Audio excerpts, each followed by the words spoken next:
Hi, this is Phil Spencer. We came here to steal your RAM sticks. You sucker, bro. Come over here and check this out. This bitch is flipping out.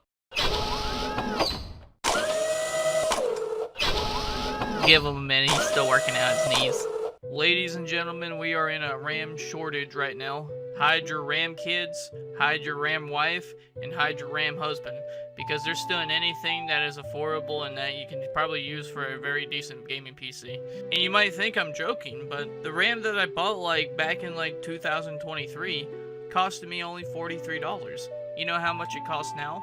It goes for about $169. Hell, the RAM that's in my PC right now, the Corsair Vengeance the Corsair Vengeance RGB Pro. For a minute there, I was just gonna call it 2 gay sticks, but it's fine, we made it over the hill. Hell, the Corsair Vengeance Pro that I was gonna use for another build is no longer available. And I 100% dare you to go find the white ones on Amazon, because I swear it looks like they Thanos snapped that out of existence. You got certain RAM sticks on the Amazon market that are pushing up to either $300 to $700, and you're sitting there probably wondering what happened to the RAM market. Well, a lot of these bigger companies like Microsoft, Google, Meta, etc., all of them got their dicks in this one bowl when it comes to AI, so they pretty much started making these AI data centers so the AI can train from or something like that, right? I'm assuming, but I feel like I'm pretty close on the money. But you know what you need to make an AI data center run good?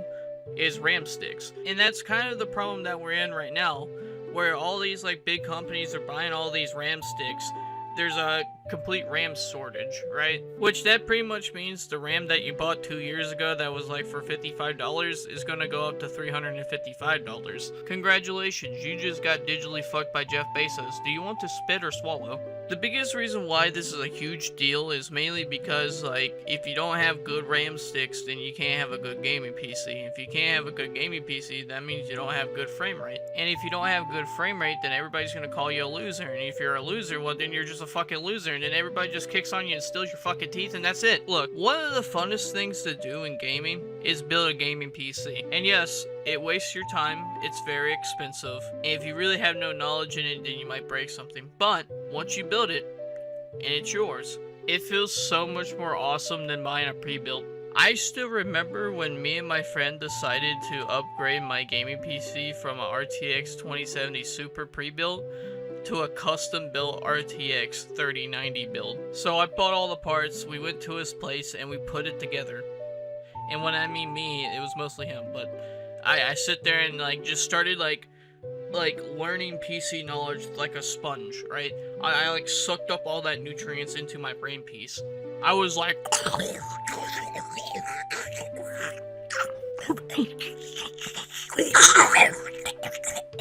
but after we built it, and we put it on the big screen and played Black Ops 3 on it, no words couldn't describe how I felt at that moment, except one clip.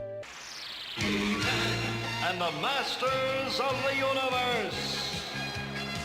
I am Adam, Prince of Eternia and defender of the secrets of Castle Grayskull. This is Cringer, my fearless friend.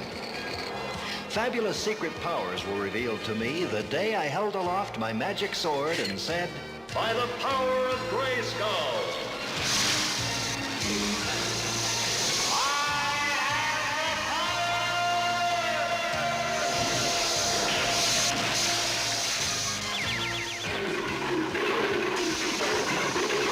Cringer became the mighty Battle Cat, and I became He-Man, the most powerful man in the universe." But in actuality, I kind of looked like this.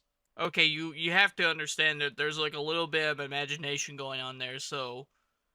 But, other than that, I mean, I think it's pretty close to the source material. All I can say is it felt a little bit awesome to have a computer that can do shit. It still cost me an arm and a damn leg, but it was fine. I'm a white guy, I have a credit card. But all jokes aside, the biggest thing that I really worry about is these bigger companies getting into this little niche hobby that I like and making it where it's so damn expensive that I can't enjoy it. And I like to think that maybe this is going to be a fluke and the prices are going to go back down at some point. But when we're talking about AI data centers and anything to do with AI, I hate to say it, I don't think AI is going to shrivel up and die tomorrow. So I feel like this is something that's going to be here to stay, and the price is just going to keep going up and up. And it's going to become more harder for PC gamers to scrounge up the money to have that kind of He-Man moment that I got, you know? I kind of wonder if this is the reason why Steam hasn't revealed the prices of the Steam Machine yet. I mean, they said it was going to cost more like a PC, but like, they didn't say if it was like 1,000, 1,200, 1,500. I also heard there's also been some reports of like another GPU shortage happening, and it's mainly due to AI again. So this is kind of scaring the shit nuggets out of me, because when I bought my RTX 3090, I spent about $1,500. When I bought my RTX 4090, I spent about $2,500. Actually, 28, I think. I'm kind of worried when I do actually want to upgrade, and I upgrade to like the RTX 6090. That thing is going to be like $5,555, and that's only if I could get my hands on one. But also another thing that I've just sitting here and thought about, is it really worth having like another graphics card when you have really no good AAA games to play? And that's why I haven't really pushed the trigger on a 5090 yet, because at first, I mean, I went on video one time being like, dude, I'm gonna get me a 5090, it's gonna be awesome. But then I sit there and thought about it real quick, then I looked at like the performance differences between a 4090 and a 5090. I realized it's really not worth $3,000 for something that I'm only gonna get like maybe like 1% like improvements out of. Like, you're not getting a lot of graphical power to warrant paying $3,000. And plus, on top of that, all the AAA games that are coming out really suck.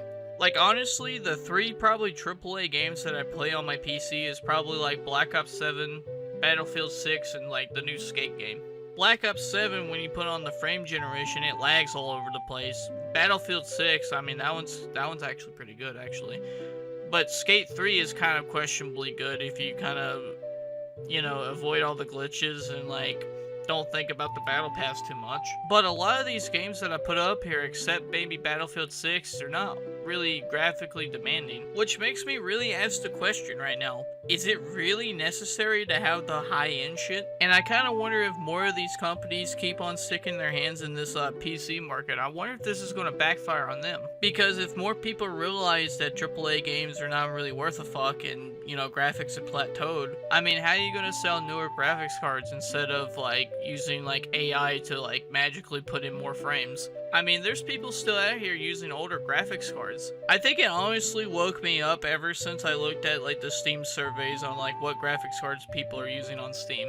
Now, what I'm going to show you is mainly hardware that was like surveyed in like October 2025. But somehow the RTX 5090 is in between a GTX 1650 and a RTX 2080 Super. And it's basically saying 0.33% of people own a 5090 on Steam. And you would think if the 5090 is not at the top, then it must be the 4090, right? No, only 0.85% of people own a 4090 on Steam. Do you know what is at the very top of what most people use as hardware? The RTX 3060 is coming in with a whopping 4.47%. Now, if I did the math correctly, and hopefully I did, but if I don't, you know, you can type down in the comments and tell me the real answer. This should be how many people own a 5090, a 4090, and a 3060. There's a lot more people playing on a 3060 than a 4090 or a 5090, but I really don't know how this is going to play out. Are they going to make the PC part market so expensive that the only way to play games affordably is through cloud gaming? I honestly hope not, because I more prefer having something underneath the engine than just a plastic shell and a fucking motherboard chip. But I think that's a possibility. Or is this about the time where gamers kind of collectively come together and say, you know what, it's not really worth having a like 6090. And like Nvidia sees like a huge drop off of this, like customers buying like the newer graphics cards. I'm interested to see what's going to happen, but tell me what you think. Like, comment, subscribe, skiddly boppity boop. I'm out.